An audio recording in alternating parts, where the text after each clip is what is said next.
손흥민은 현대 축구계에서 가장 빛나는 별 중 하나이다. 그의 타고난 스피드와 정교한 볼 컨트롤은 수많은 수비수들을 당황시킨다.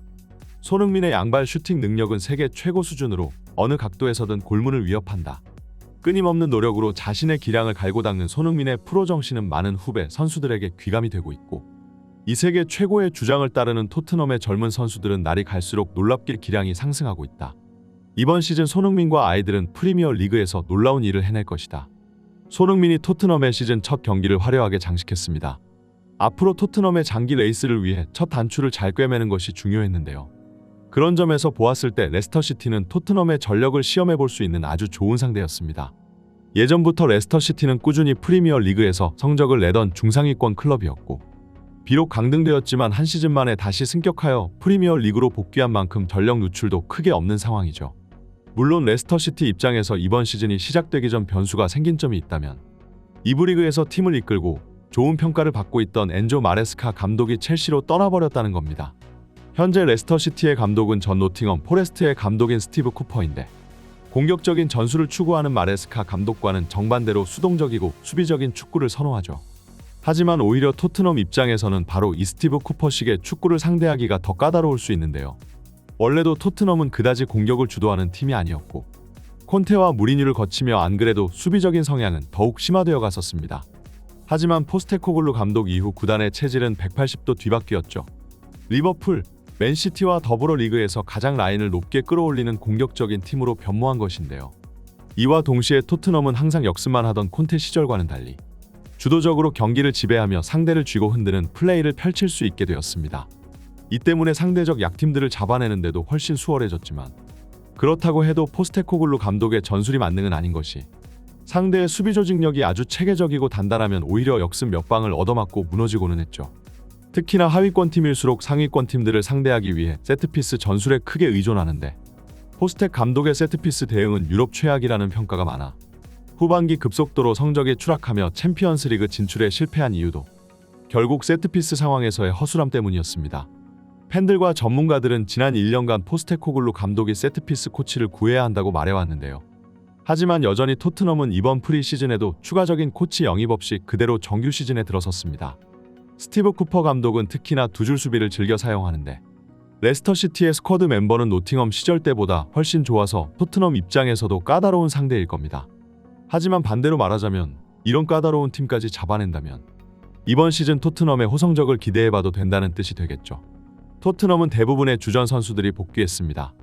후방에는 비카리오와 페드로 포로, 로메로, 반더벤 우도기와 같은 주전 수비라인과 미드필더에는 사로와 벤탄쿠르, 그리고 지난 시즌 전반기에 폼을 다시 보여주기를 기대하고 있는 메디슨, 최전방에는 우리의 손흥민 선수와 함께 존스니, 그리고 신입생 솔랑케가 이름을 올렸죠. 특히나 솔랑케의 경기력을 토트넘 팬들은 유독 기대하고 있을 텐데요.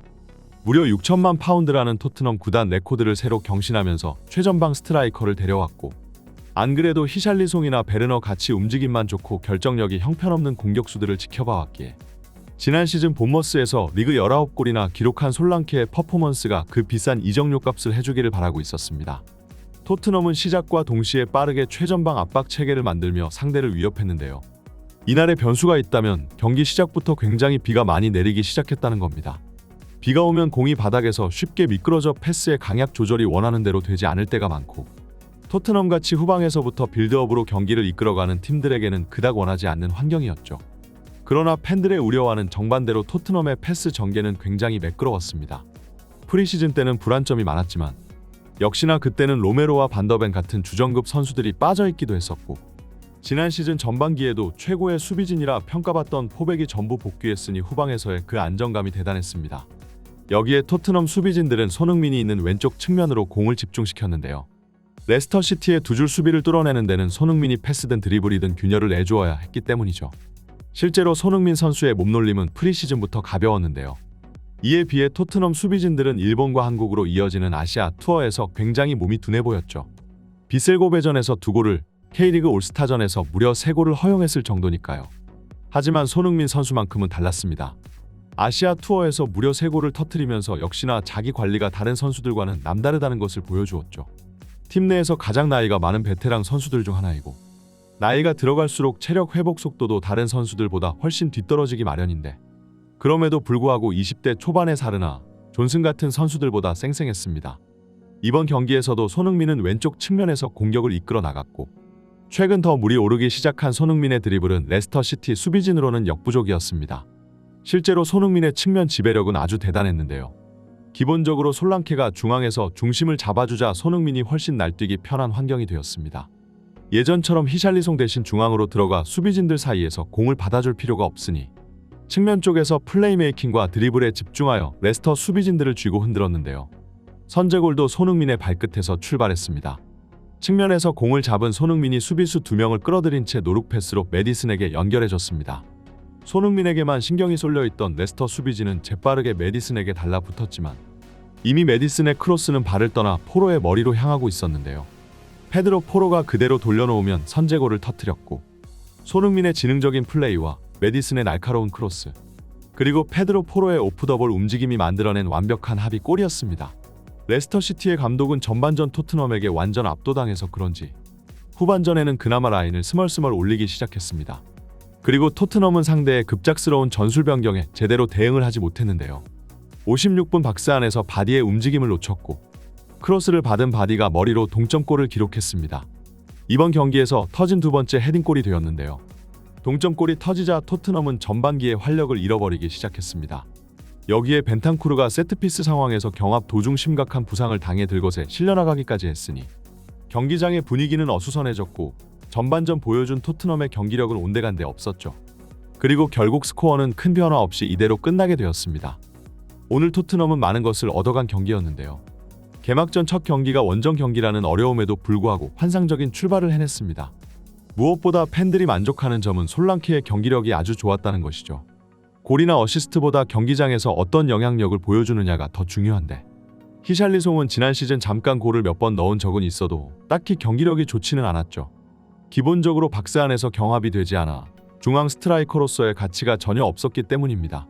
하지만 솔랑케는 190cm에 가까운 신장에 힘이 굉장히 좋아 박스 근처에서 포스트 플레이가 된다는 큰 장점이 있죠.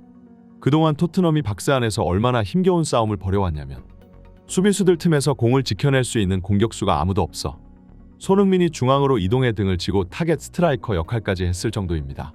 하지만 솔랑케는 오늘 중원과 왼쪽, 오른쪽 측면을 이어주는 연계형 스트라이커로서의 능력을 보여주었죠.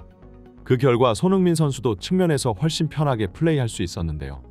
오늘 손흥민의 경기력은 단순 경기 결과나 공격 포인트보다 더 큰 의미가 있는 것이었죠. 손흥민은 이번 시즌 시작 전 토트넘에서 트로피를 들기 위해 무엇이든 하겠다며 다짐하는 인터뷰를 보였습니다. 손흥민의 정식 계약이 딱 1년 남은 만큼 이번 시즌이 토트넘 소속의 마지막 시즌이 될 수도 있는데요. 손흥민 선수가 이번 시즌만큼은 토트넘에서 원하는 바를 이루어내기를 기대합니다. 이번 영상은 여기까지입니다. 구독과 좋아요는 사랑입니다. 감사합니다.